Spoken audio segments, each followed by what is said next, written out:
America president Donald Trump Iran అణ్వాయుధాలు తయారు చేస్తోందని చెప్పి ఇరాన్ను నేలమట్టం చేశాడు. ఇరాన్ అగ్రనాయకత్వాన్ని అడ్రస్ లేకుండా చేశాడు. మరి అమెరికాకు చెందిన ఇంటెలిజెన్స్ చీఫ్ తులసి గబ్జాట్ మాత్రం యుద్ధానికి ముందు ఇరాన్ అణుశుద్ధికి పాల్పడలేదని తేల్చి చెప్పారు. మరి అమెరికా ప్రెసిడెంట్ ట్రంప్ చెబుతుంది నమ్మాలా, లేక అమెరికా ఇంటెల్ చీఫ్ చెబుతోంది నమ్మాలో? ట్రంప్ ఇరాన్ ఆయిల్ కనేసి ఈ యుద్ధానికి పాల్పడ్డాడని గ్లోబల్ మీడియాలో పెద్ద ఎత్తున వార్తలు వస్తున్నాయి. మరి తులసి గబ్జాట్ పై ఏం చెప్పారో ఒక లుక్ ఇద్దాం.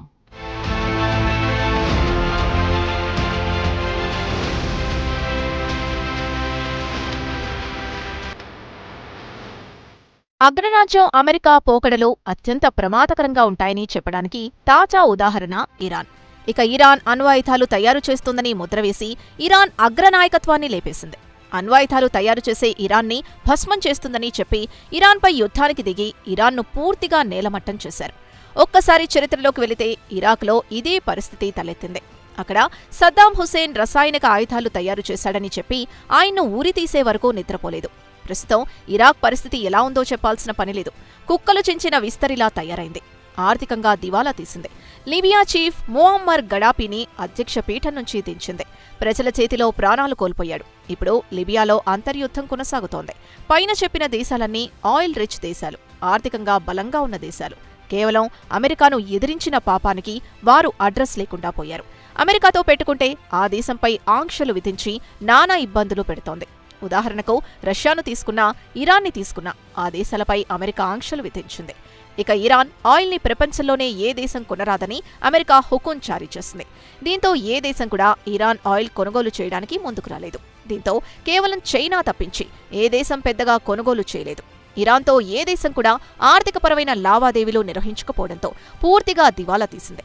$1 16 లక్షల రియాల్కు చేరిందంటే పరిస్థితి ఎలా ఉందో తేలిగ్గానే ఊహించుకోవచ్చు. ఇక America national intelligence director Tulsi Gabbard మాత్రం గత ఏడాది జూన్లో ఇస్రాయెల్ అమెరికాలో ఇరాన్పై యుద్ధం చేసి న్యూక్లియర్ ప్లాంట్లను ధ్వంసం చేసిన తర్వాత నుంచి ఇరాన్ అణుశుద్ధి జోలికి పోవడం లేదని తేల్చి చెప్పారు. మరి అదే అమెరికా ప్రెసిడెంట్ ఇరాన్పై యుద్ధం ప్రకటించడానికి ప్రధాన కారణం ఇరాన్ అణుశుద్ధి చేసి అణ్వాయుధాలు చేస్తోందని ఆరోపించారు.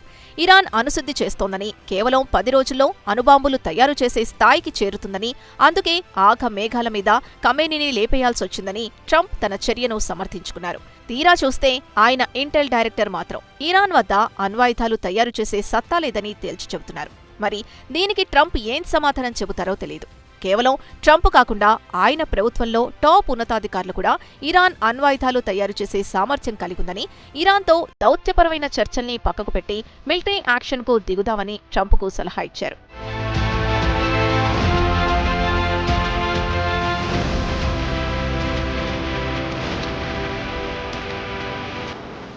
గతేడాది జూన్లో America operation mid night hammer పేరుతో టెహ్రాన్లో ఇరాన్ న్యూక్లియర్ ప్లాంట్లపై బంక్ బస్టర్ బాంబులతో ధ్వంసం చేసింది. అటు తర్వాత నుంచి ఇరాన్ తిరిగి అణుశుద్ధి కార్యక్రమం జోలికి పోలేదని గబ్బార్డ్ లిఖితపూర్వక సాక్ష్యంతో చెప్పారు. అయితే టెలివిజన్ డిబేట్లో ఆమె ఉద్దేశపూర్వకంగానే తాను లిఖితపూర్వకంగా రాసిన అంశాల్ని చదవకుండా దాటవేయడం పట్ల ఆమెపై విమర్శలు వెల్లువెత్తాయి. ఆమె democratic party senator mark Warner కూడా మండిపడ్డారు. మీరు లిఖితపూర్వకంగా ఒకటి చెబుతారు, దాన్ని బహిరంగంగా టీవీలో ఎందుకు చదవలేదని నిలదీశాడు. మొత్తానికి ట్రంప్ అడ్మినిస్ట్రేషన్లో ప్రెసిడెంట్ ఒకటి చెబితే ఆయన మంత్రులు దానికి వ్యతిరేకంగా చెప్పడం వివాదాస్పదకరంగా మారింది. అయితే ఇరాన్ మాత్రం గత కొన్ని సంవత్సరాలు తాము అణ్వాయుధాల జోలికి పోవడం లేదని పలుమార్లు చెప్పింది. అణ్వాయుధాలు తయారు చేసే సత్తా లేదు. ఒకవేళ చేసినా స్వల్పకాలానికి ఎలాంటి ప్రమాదం ఉండదని నిపుణులు చెబుతున్నారు. అయితే ఇరాన్కు అమెరికాకు మధ్య చర్చల్లో ఒమన్ విదేశాంగ మంత్రి మధ్యవర్తిత్వం నెరపాడు.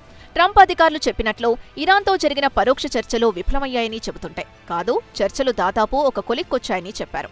ఇక గార్డియన్ న్యూస్ పేపర్ ఈ వారంలోనే ఒక వార్తను ప్రచురించింది. Britain national security adviser Jonathan Powell కూడా చర్చల్లో పాల్గొన్నారు. ఆయన కూడా ఇరాన్ తక్షణమే యుద్ధానికి వెళ్లే అవకాశం కూడా లేదని చెప్పారు. ఇక అమెరికా మాత్రం అకారణంగా ఇరాన్పై యుద్ధం ప్రకటించి మొత్తం ఇరాన్ను నేలమట్టం చేసింది. ఇక సార్వభౌమత్వ దేశంపై అకారణంగా యుద్ధానికి దిగడం అంతర్జాతీయ చట్టం ప్రకారం నేరం కూడా. ఇక అమెరికా చట్టం ప్రకారం కూడా ప్రెసిడెంట్ స్వీయ రక్షణ కోసం, అంటే తన దేశంపై శత్రుదేశాలు యుద్ధానికి వస్తున్నాయంటే అప్పుడు యుద్ధం ప్రకటించవచ్చు. అనివార్య పరిస్థితుల్లో తప్పదంటే యుద్ధానికి ఆదేశాలు జారీ చేయవచ్చు. అయితే సాధారణ పరిస్థితుల్లో అయితే ఆయన కాంగ్రెస్ అనుమతి తీసుకుని అధికారికంగా ప్రకటించాల్సి వస్తుంది. మరి ట్రంప్ మాత్రం తన సొంత నిర్ణయం తీసుకుని ఇరాన్పై పడి బాంబుల వర్షం కురిపిస్తున్నాడు. ఇక ఇరాన్ ప్రభుత్వం మాత్రం చెక్కు చెదరలేదు. అయితే ఇరాన్ వద్ద బాలిస్టిక్ మిసైల్స్ ప్రయోగించే సత్తా క్రమంగా క్షీణించిపోయిందని, వాటిని ధ్వంసం చేశామని వైట్ హౌస్ ఈ వారంలోనే తెలిపింది. ఇక ఇరాన్ పనైపోయింది. ఇరాన్ గగనతలంలో అమెరికా, ఇజ్రాయెల్ ఆధిపత్యం చెలాయిస్తోందని తెలిపింది. అయితే నిపుణులు మాత్రం ఇరాన్ మిలిటరీ పవర్ మాత్రం పటిష్టంగా బలంగా ఉంది. మిడిల్ ఈస్ట్లో తన సత్తా చాటే సామర్థ్యం ఉందని చెబుతున్నారు. హోర్మోజ్ జలసంధి వద్ద ఇంకా బలంగానే ఉందని చెబుతున్నారు. ఇక గాబార్డ్ విషయానికొస్తే వైట్ హౌస్ అంచనా కంటే అసలు వాస్తవాలు ఆమె కళ్ళకు కట్టినట్లు వాస్తవాలు చెప్పుకొచ్చారు.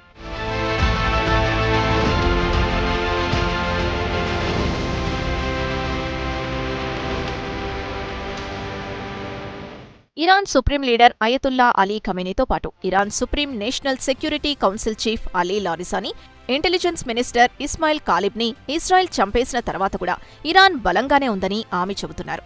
ఆపరేషన్ ఎపిక్ ప్యూరీ పేరుతో అమెరికా చేసిన దండయాత్ర వల్ల ఇరాన్ మిలిటరీ మాత్రం పటిష్టంగానే ఉందని గబ్బార్డ్ స్పష్టం చేశారు.